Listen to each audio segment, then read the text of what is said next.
Karen Bullies pizza delivery boy next order is cancelled and all restaurants flag her address. The night was heavy with the scent of rain, and the quiet suburban street buzzed with unease. Karen stood on her porch, her voice a venomous whip cracking through the stillness. "You call this a pizza? It's cold, and you're late," she screamed, her words slicing into Tommy, the 19-year-old delivery boy trembling before her. His bike lay toppled on the lawn, a casualty of her rage. The pizza box in his hands shook as he stammered an apology, but Karen wasn't having it. Her eyes gleamed with a cruel satisfaction, the kind that comes from wielding power over someone who can't fight back. Tommy had been working at Tony's Pizzeria for barely a month, saving every tip for his little sister's medical bills. He was shy, earnest, and new to the job, but Karen didn't care. She'd called him incompetent, lazy, even spat on the ground near his feet.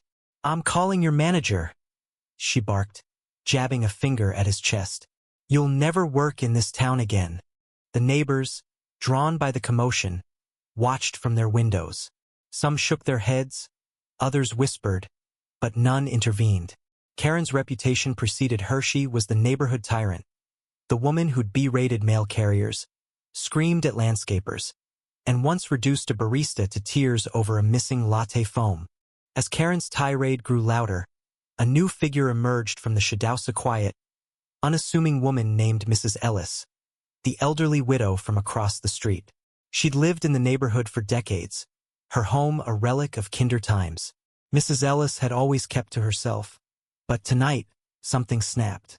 She shuffled forward, her cane tapping the pavement, and raised her voice with a strength that stunned the onlookers. "Enough, Karen," she said, her tone sharp but steady. "This boy's just doing his job. You don't get to treat people like garbage."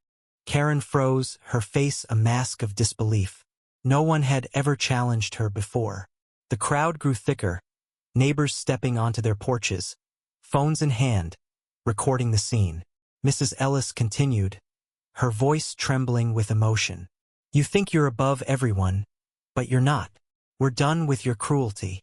Tommy, still clutching the pizza box, looked up, his eyes wide with gratitude and shock.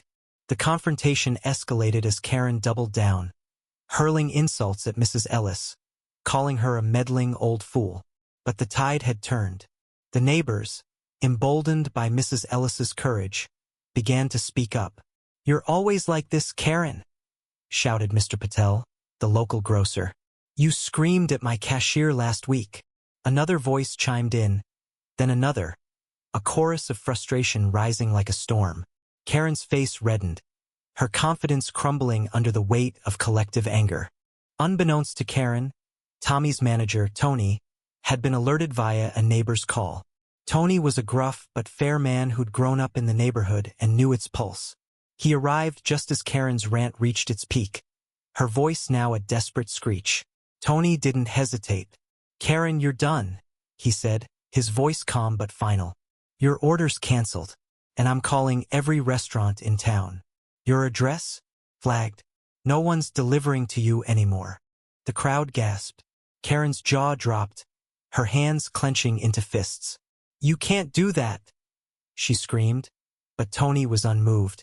"Watch me," he said, turning to Tommy. "You okay, kid?" Tommy nodded, tears in his eyes, not from fear but from the unexpected support. Mrs. Ellis placed a gentle hand on his shoulder, her quiet strength anchoring him. The twist came the next day.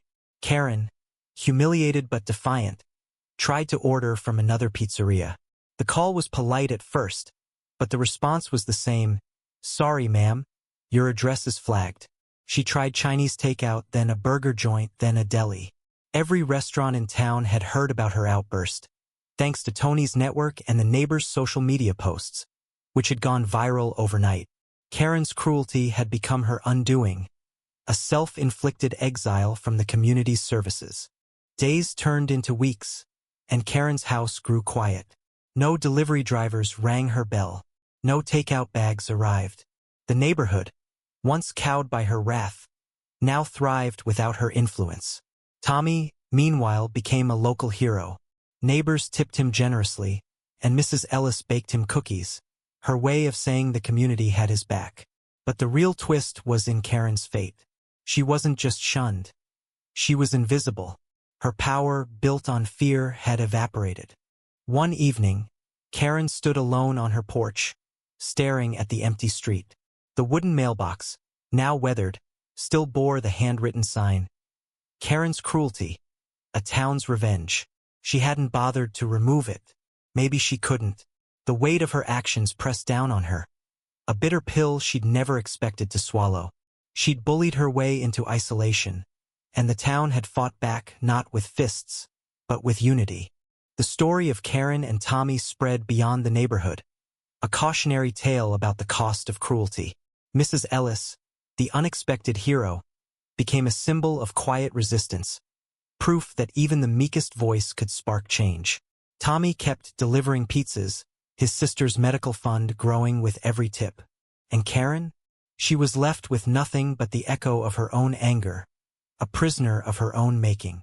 What do you think? Where does justice lie in this clash of cruelty and community? Share your thoughts on right, wrong, and the power of standing together.